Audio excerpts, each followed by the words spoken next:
Hey, we are live now. Jason, we are live now for today. How are Hel- you, brother? hel- I'm doing very good, and how are you doing? I'm very good too.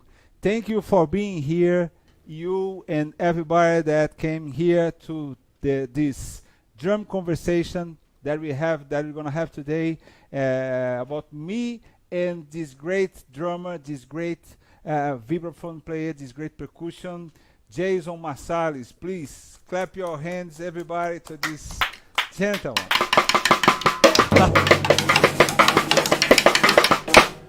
Yeah, that's supposed to be me trying to simulate applause from about, I don't know, Yeah, three people. yeah, we can do that. Right. Jason, how is the Yes. life? How is the life in? Where are you staying? Where you living? I'm in São Paulo now, and you? Yes, I'm in New Orleans, Louisiana, and things are good here. The last time we were supposed to do this, Y- unfortunately, hurricane came through, and it it it wasn't there was some damage, and fortunately, since it's late in the season, it was able to come through really quick, and that was it. So while the power was out for a few days, uh, the damage was just regular damage, like some down trees here and there and some power lines down here and there, but nothing like too major. So we're doing okay. Okay, I'm happy with this because I'm afraid when you send that message sending that a hurricane coming, and we always be afraid about the big damage and. But Oh, if you're yes. saying that is okay, just I'm happy with this. Fortunately, in Brazil, we have a lot of storms, a lot of water, some floods, but Right. not too much hurricanes that make a lot of damage. And Yeah, I don't think it makes it down there. It's usually from like Africa to the Gulf of Mexico into through y- the Atlantic Ocean. yeah.